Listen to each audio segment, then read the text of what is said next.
Est-ce que les négociations continuent? Alors, je n'ai aucune information sur ce sujet. Je pense que peu de gens en ont.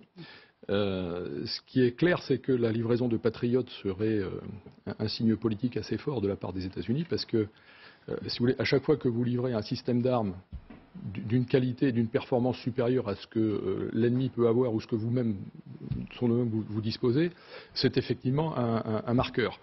Le Patriot, je le rappelle, c'est un système défensif. Hein, les Ukrainiens ne vont pas attaquer la Russie avec des patriotes.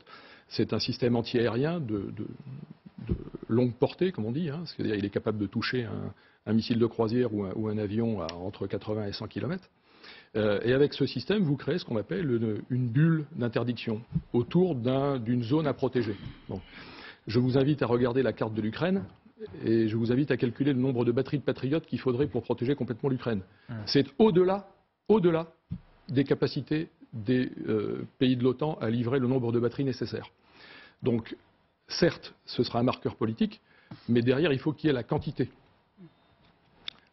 Aujourd'hui, une batterie de patriotes, ça permettrait, par exemple, de protéger correctement peut-être le port d'Odessa, ou de protéger une centrale nucléaire, ou une grande centrale électrique, un barrage, voilà, une zone habitée. Mais en aucun cas, une batterie de patriotes ne va protéger Kiev. Donc il faudrait en livrer beaucoup, avec beaucoup de missiles. Tout à l'heure, votre reportage sur l'attaque des 90 et quelques missiles de croisière montre qu'en fait, si on devait descendre tous ces missiles, le stock de patriotes aurait été épuisé en 10 minutes. Voilà. Donc qu'est-ce qu'on fait le lendemain? Comment les patriotes arrivent et comment on recharge en clair les batteries. Donc ce n'est pas une arme miracle, c'est une arme très efficace. C'est clair, c'est une arme de grande qualité qui permettra d'améliorer considérablement la défense aérienne au-dessus du ciel ukrainien. Encore faut-il qu'elle soit déployée en nombre. Et le problème, c'est ce que je disais tout à l'heure, nous sommes dans le combat des ressources. Ce combat des ressources, il est valable pour l'Ukraine, pour la Russie, mais il est aussi valable pour les pays occidentaux qui aident l'Ukraine. Nos ressources sont limitées. On va justement poser cette question au général Patrick Dutartre qui est avec nous en direct. Bonjour à vous, vous êtes ancien général de l'armée de l'air. On l'a bien entendu, il y a encore quelques réserves sur cette technologie, ou en tout cas sur le nombre à déployer pour qu'elle soit vraiment efficace. Est-ce que malgré tout, selon vous, cette technologie, elle est de nature à faire peur ou en tout cas à dissuader la Russie? Oui, ce qui a été dit est juste. Il faut savoir que le missile Patriot, c'est un gros symbole parce que les premiers Patriotes vraiment efficaces ont été déployés durant la guerre du Golfe et notamment ils servaient à protéger des grandes villes comme Daran et comme Riyad. Et il avait une particularité, c'est qu'il avait une certaine capacité à intercepter les missiles Scud, qui étaient des missiles sol-sol, longue portée, utilisés à l'époque par l'Irak. Maintenant, c'est une nouvelle version, hein, le Pack 2, le Pack 3. Effectivement, comme Marc Machazilian le disait, vous pouvez intercepter de très très loin, 80 km, 240 km. C'est déjà, à mon sens, une arme extrêmement dissuasive pour l'aviation russe. C'est-à-dire qu'elle ne veut pas s'approcher trop près pour délivrer son armement. Donc dans ce cadre-là, c'est une vraie efficacité d'une part de dissuasion. Mais effectivement, ce n'est pas non plus l'armement miracle. Ça, il faut en être parfaitement conscient. Mais ça peut intercepter. Ça coûte très cher aussi, hein, 3 millions d'euros quand même. Il en faudrait un certain nombre. Mais dans tous les cas, il n'existe pas sur cette planète un système de défense aérienne qui permette d'intercepter toute forme d'agression.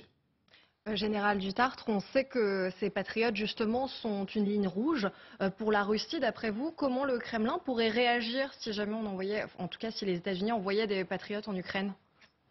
Non, je ne crois pas que ce soit une ligne rouge pour les forces russes. Elles n'ont jamais annoncé une ligne rouge quelconque, mais c'est vrai qu'il y a une grande prudence des Occidentaux à délivrer un armement qui pourrait être considéré comme offensif. S'il y avait une version sol-sol, et on pourrait envisager éventuellement une transformation du Patriot en sol-sol, donc là, la grande peur occidentale, c'est qu'on ait un armement, notamment américain, qui attaque, si vous voulez, le sol russe. C'est pour ça qu'il y aura des forces américaines, enfin en tout cas des unités qui vont être déployées pour surveiller l'emploi de ces patriotes. Mais la principale vocation, elle est bien défensive et c'est ça qui est important en fait. Restez bien avec nous parce que d'abord j'ai une question pour Olivier Védrine. J'ai quand même le sentiment qu'on avait à un moment estimé que le HIMARS c'était un peu l'arme ultime, qu'il fallait l'avoir. Maintenant qu'on l'a, on est passé à autre chose. Rien ne semble assez en fait pour défendre conséquemment l'Ukraine. On a toujours une arme dont on attend absolument tout et qui finalement finit par s'avérer un peu décevante parce que pas assez déployée, parce que pas assez livrée, parce qu'elle arrive trop tard, parce que pas en nombre. Attendez, c'est pas la même utilité. La HIMARS et le Patriot, c'est pas du tout les mêmes utilités. Bien sûr, mais on attend toujours quelque chose qu'on finit par avoir. Non, Et mais qui attendez, finalement ne sert pas tant que ça. la protection du ciel ukrainien, c'est une demande qui date depuis des semaines et des mois de la part de l'Ukraine. Le HIMARS n'est pas pour protéger le ciel ukrainien. Bien sûr. Donc voilà, c'est deux systèmes d'armes totalement différents. Le Patriot actuellement, donc c'est cette demande qui est faite depuis des semaines de protéger le ciel. Alors là, c'est mon intuition personnelle et mon analyse, c'est, je pense, je suis très optimiste comme le président Zelensky, ils vont avoir les patriotes. Donc voilà, mais c'est mon intuition et mon analyse.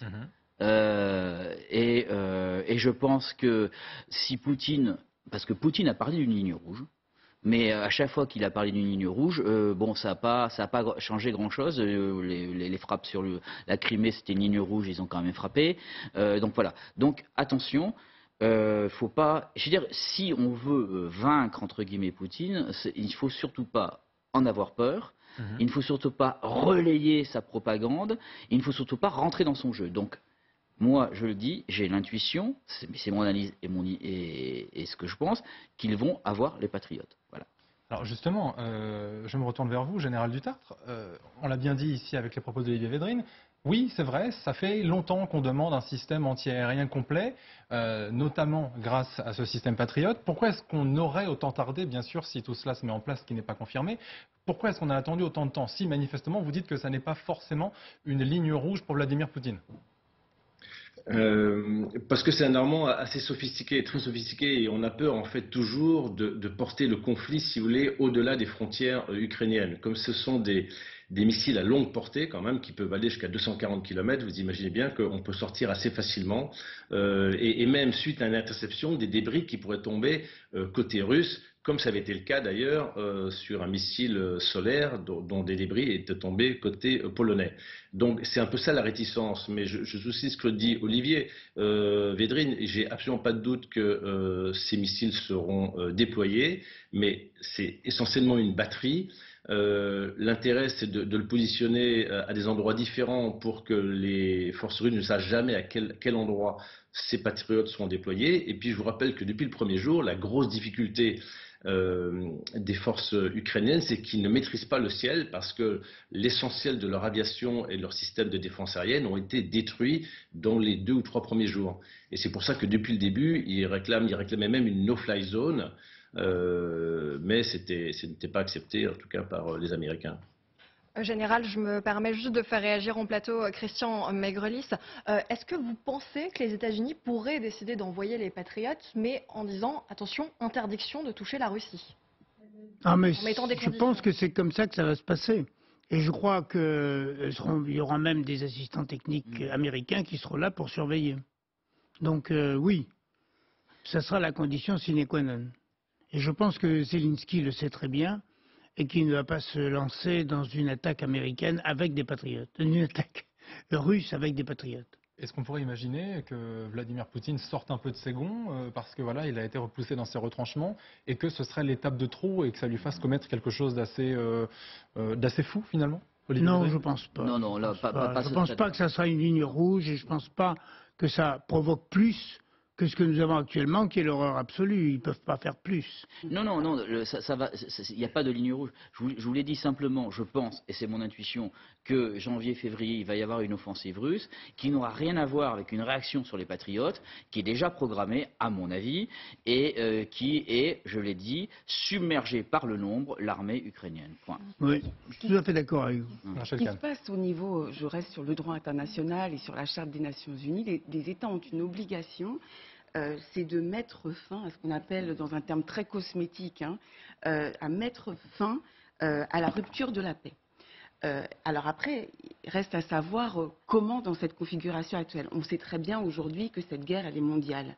puisqu'elle concerne avec le nucléaire et la menace nucléaire, forcément, elle est mondiale. La question se pose à peu près de la Russie se pose sur tous les continents avec les impacts en Afrique, Wagner, etc., etc. Ce qui se passe aujourd'hui, c'est que le système du droit international est bloqué parce que la Russie et la Chine sont au Conseil de sécurité. Et donc, les États essaient à la fois dans les négociations, dans les systèmes d'enquête, de faire avancer la paix, en fait, de faire, pour ne pas dire de faire arrêter cette guerre. Mais à un moment donné, les États sont obligés de recourir à leur système militaire pour appuyer. Et d'un point de vue du droit international, lorsqu'il y a une violation du droit international, les États peuvent répondre en droit international par des représailles ou bien un soutien à leur armée. Olivier Védrine. Moi, ce que je crains, mais je suis d'accord avec ce que tu dis, Rachel, ce que je crains, c'est effectivement un débordement de la guerre. Poutine ne peut pas perdre contre l'Ukraine et Poutine est capable d'aller jusqu'à affronter et faire déborder la guerre pour justement, entre guillemets, la gagner. Et il serait plus fier pour lui de perdre contre l'OTAN et l'Occident que de perdre contre l'Ukraine. Donc on risque d'avoir un débordement. Je ne dirais pas que cette guerre est pour l'instant mondiale, mais Poutine aimerait qu'elle soit mondiale. Il est sur plusieurs théâtres. Ce que je crains toujours, c'est le débordement. Et là, je suis d'accord avec Rachel, c'est le débordement de cette guerre qui ne soit pas simplement entre la Russie et l'Ukraine. Mais si demain la Biélorussie intervient, elle devient déjà continentale. Alors je sais ce que vous allez me dire, mais peut-être que l'autre risque, c'est aussi le nucléaire, parce que mine de rien, c'est une menace qui continue d'être agitée par la Russie, directement ou indirectement. Alors est-ce que le président ukrainien, lui, y croit? Eh bien écoutez, Darius Rojban lui a posé la question. Est-ce que cet homme est capable d'employer le nucléaire, ou est-ce que c'est toujours du bluff? Est-ce que pour vous, l'usage du nucléaire par la Russie d'aujourd'hui est possible? C'est un signe de faiblesse pour moi. L'éventuel usage de l'arme nucléaire de nos jours, c'est pas de la blague, c'est une affaire très sérieuse. Ça prouve à la fois la faiblesse et le dérèglement mental de ceux qui s'autorisent à faire ce genre de menaces. On peut imaginer les conséquences, la ruine totale d'une grande partie du globe. Seuls des gens malades, complètement malades, pourraient franchir un tel pas. Le fait même d'en parler démontre que ces gens ont des problèmes qui relèvent de la médecine. Ouais. Et on rappelle que l'interview sera à redécouvrir en exclusivité à 16h sur LCI. Général Dutartre, vous avez donc entendu cette dernière déclaration de Volodymyr Zelensky sur le nucléaire. Est-ce qu'il a raison de dire que c'est un signe de faiblesse de Vladimir Poutine? Je ne sais pas si on peut dire que c'est un signe de faiblesse parce que le président Poutine n'a pas beaucoup parlé lui-même, je dis bien lui-même, de la menace nucléaire. Il a toujours été, c'est plutôt son entourage, notamment Medvedev, mais lui-même, il n'a jamais vraiment brandi cette menace. Simplement, il a dit si un jour je suis attaqué, évidemment, et c'est la doctrine d'emploi. Moi, je trouve que le président Zelensky est extrêmement lucide vis-à-vis à la fois du président Poutine et à la fois de cette menace nucléaire.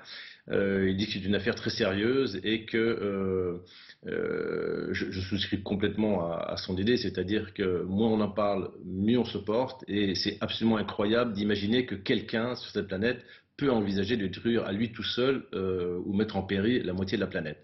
Et dans cette interview remarquable de Darius, je trouve qu'il fait preuve d'une grande lucidité, tout en gardant son humour, comme on le voit actuellement à l'écran.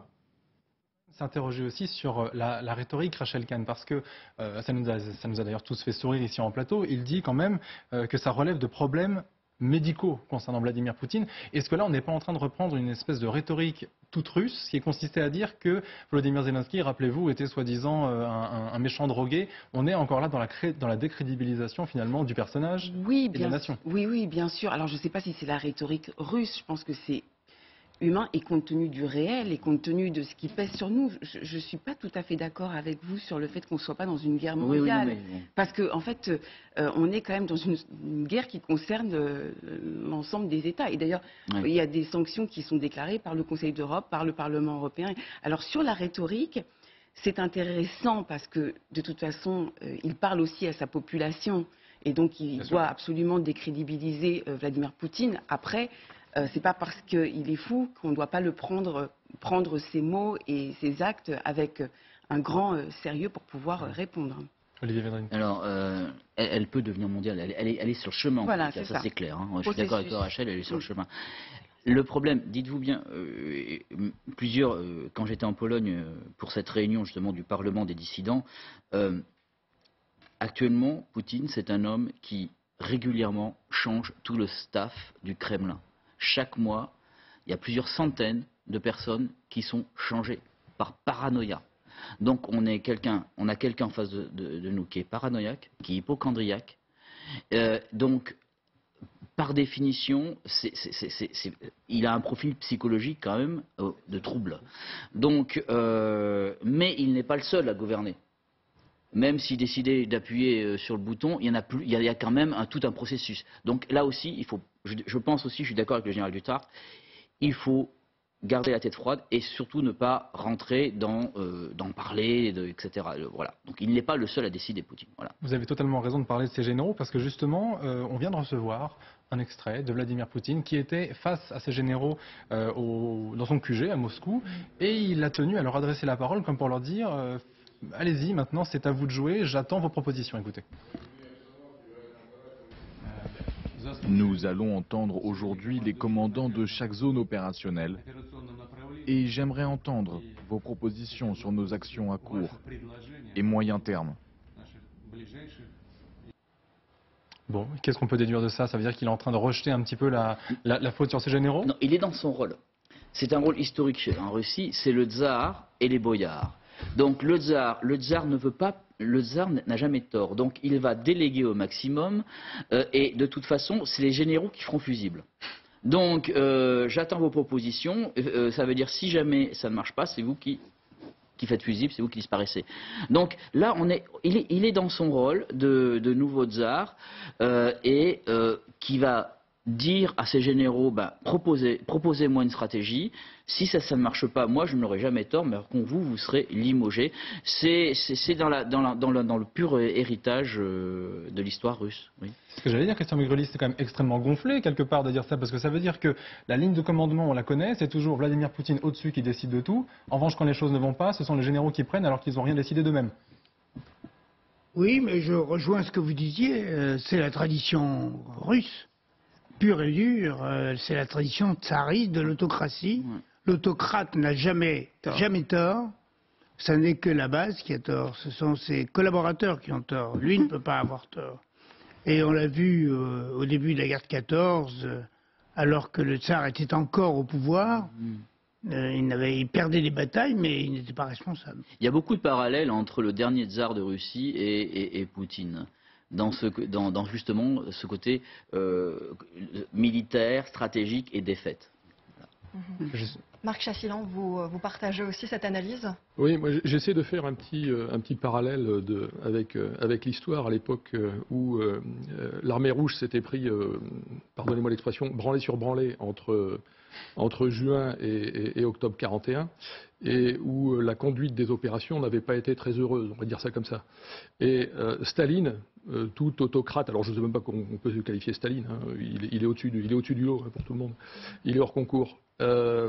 Il avait commencé à écouter ses généraux, parce que la situation était telle qu'il s'était dit, bon là je vais quand même écouter un certain nombre de professionnels, en particulier Zhukov, qui lui avait dit, écoute Void, faudrait quand même commencer à faire vraiment la guerre de manière militaire et non pas de manière politique.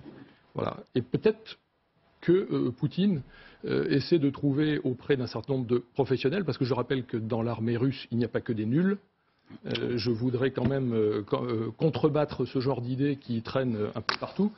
Il y a des gens de qualité, il y a des gens qui réfléchissent, il y a des stratèges.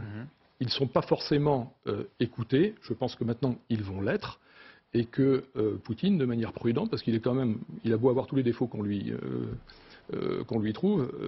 Il n'est pas complètement idiot. Donc il sait qu'il faut quand même à un moment donné s'adresser à des professionnels pour essayer de remettre un peu d'ordre sur le terrain et retrouver une vraie stratégie militaire. Justement, d'un mot, qui de mieux pour répondre à cela qu'un général, lui-même général du Tartre, vous êtes toujours avec nous. Quand vous entendez ces propos tenus par Vladimir Poutine à l'endroit de ces généraux, vous vous dites quoi, que c'est une certaine forme de camouflage de sa politique à lui ? Oui, je crois que ce qui a été dit sur le plateau est tout à fait juste. Un autocrate, lui, n'a jamais tort. C'est toujours forcément ses collaborateurs. Et quand on voit, dans certains cas, la valse des généraux, c'est un vrai signe qu'il y a un problème, si vous voulez, de ligne directrice et de commandement. Il y a quand même, il ne faut pas sous-estimer certains généraux, notamment le général en chef actuellement des forces russes, qui a une nouvelle stratégie actuellement, Sourovikine, là. Et il ne faut pas sous-estimer ses capacités. Ça, c'est indéniable. Merci beaucoup, Général du Tartre, d'avoir été en direct avec nous ce matin sur LCI. Vous restez bien avec nous parce que dans un instant, on va aller voir ce qui se passe un petit peu en Crimée. Il semblerait que la Russie marque actuellement une certaine ligne de défense justement dans la région, notamment autour des côtes. C'est peut-être parce que Volodymyr Zelensky, qui l'a répété d'ailleurs encore lors de son interview avec Darius Rochebin, eh bien la Crimée, il est hors de question de la laisser aux Russes. Elle sera reprise coûte que coûte. À tout de suite.